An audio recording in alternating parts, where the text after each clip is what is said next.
नमस्कार दोस्तों, मैं भूषण रघुनाथ। स्वागत है आपका news info and knowledge spot के एक नए एपिसोड में।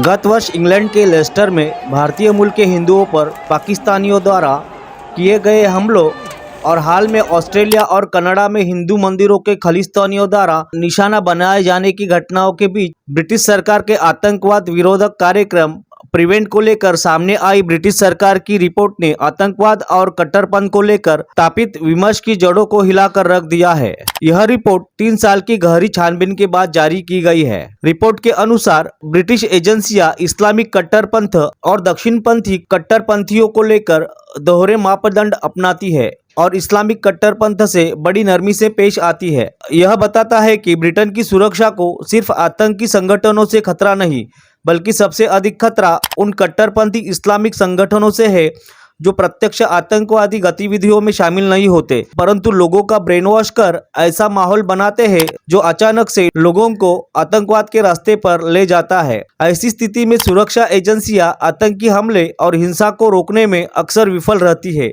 क्योंकि ऐसे संगठनों पर खुफिया एजेंसियों की कड़ी निगाह नहीं होती। इसी रिपोर्ट के अनुसार दक्षिणपंथी संगठनों के बारे में सरकारी नीति अलग है, जिसमें मुख्य धारा के दक्षिणपंथियों द्वारा विवादास्पद बातों पर दिए गए साधारण से बयान को भी हिंसा भड़काने के प्रयास के रूप में देखा जाता है। यह रिपोर्ट सिविल सोसाइटी की आड़ में दुकान चलाने वाले ऐसे एनजीओ और अन्य सामाजिक संगठनों को भी कटघरे में खड़ा करती है जो इस्लामिक कट्टरपंथ को सही ठहराने के लिए तमाम बहाने गढ़ते हैं और तालिबान जैसे आतंकी संगठनों के लिए सहानुभूति भरे बयान देते रहते हैं। रिपोर्ट के अनुसार ऐसे सभी एनजीओ से ब्रिटिश सरकार को अपने रिश्ते समाप्त करने के साथ ही आतंक निरोधक तंत्र को इस्लामिक कट्टरपंथ के पीछे की विचारधारा को गहराई से समझने की आवश्यकता है। ब्रिटेन में इस निंदा को लेकर बढ़ते हमलों और हत्याओं पर भी इसमें चिंता जाहिर की गई है। साथ ही कहा गया है कि कश्मीर को लेकर खड़े किए जाने वाले विमर्श अक्सर ब्रिटेन में हिंदुओं की सुरक्षा के लिए खतरा उत्पन्न कर देते हैं और उनके विरुद्ध हिंसा को बढ़ावा देते हैं।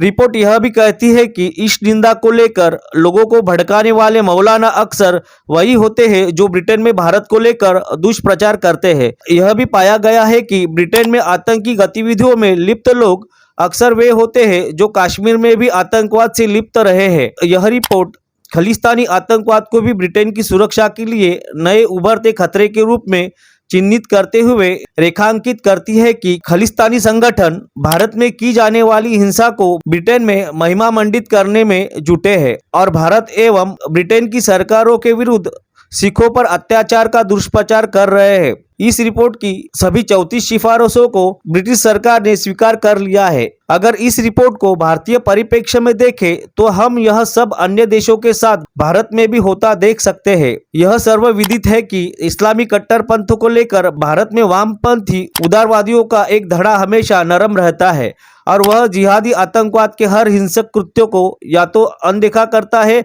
या फिर कोई तर्क देकर सहानुभूतिपूर्वक उसका बचाव करता है। जिहादी आतंकवादियों को बचाने की कोशिश का पूरा देश साक्षी रहा है। भारत में सिविल सोसाइटी के नाम पर चल रहे तमाम वामपंथी एनजीओ महीनों तक सीएए के विरोध में शाहीन बाग और जामिया जैसी जगहों पर इस्लामिक कट्टरपंथियों द्वारा की गई भड़काऊ बयानबाजी, जिसमें असम को भारत से काट देने की धमकी भी शामिल थी, को नजरअंदाज कर चुके हैं। इतना ही नहीं, दिल्ली दंगों का आरोप एक दक्षिणपंथी नेता के महीनों से जाम रखे गए राजधानी के एक भाग को खुलवाने के बयान पर मर चुके हैं। सच यह है कि शाहीन बाग में महीनों तक चला कट्टरपंथ का नंगा नाच ही दिल्ली दंगों के लिए जिम्मेदार था, जिसे वहां काम कर रहे एनजीओ किसी सामान्य प्रदर्शन का रूप देना चाहते थे। इसी प्रवृत्ति की ओर ब्रिटिश सरकार की रिपोर्ट इशारा करती है। यदि ब्रिटेन में इस निंदा को लेकर हिंसा के मामले बढ़ रहे हैं तो भारत में भी स्थितियां बहुत अलग नहीं है। नुपुर शर्मा प्रकरण के बाद इस निंदा को लेकर पिछले वर्ष भारत में आधा दर्जन हत्याएं और हत्या के प्रयास हुए। फिर से सिर उठाते खालिस्तानी कट्टरपंथ के बीच पंजाब में बेअदबी को लेकर हत्याएं आम होती जा रही है। बीते दिनों इंदौर में कट्टरपंथी सिख संगठनों द्वारा अपनी परंपरा के अनुसार गुरु ग्रंथ साहब की पूजा करते आए सिंधी मंदिरों को लेकर आपत्ति जताई गई। इस मामले में टकराव सिंधी समुदाय की समझदारी से टल गया, क्योंकि उन्होंने ससम्मान गुरु ग्रंथ साहिब के स्वस्वरूप गुरुद्वारों को सौंप दिए। इसके बावजूद सिंधी संतों को धमकियां मिली।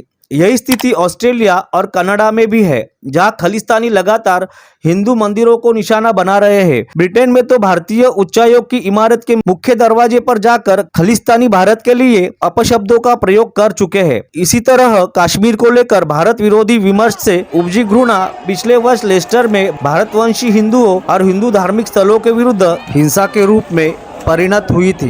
तब उसके पीछे तमाम कारण दिए गए थे, लेकिन अब ब्रिटिश सरकार की यह रिपोर्ट इंगित करती है कि कश्मीर को लेकर तथाकथित मानवाधिकार संगठनों एवं इस्लामिक कट्टरपंथियों द्वारा किए जा रहे दुष्प्रचार के चलते ही ब्रिटेन में हिंदू फोबिया के मामले बढ़ रहे हैं। ऐसे में आवश्यक है कि इस रिपोर्ट से निकले प्रमुख बिंदुओं पर भारत में भी ध्यान दिया जाए, क्योंकि इसमें खींचा गया खाका हूबहू भारत के सुरक्षा परिदृश्य और उसके चारों ओर बनाए जाने वाले विमर्श से मिलता है और आतंकवाद और कट्टरपंथ के विरुद्ध भारत की लड़ाई के अनुभवों से मेल खाता है।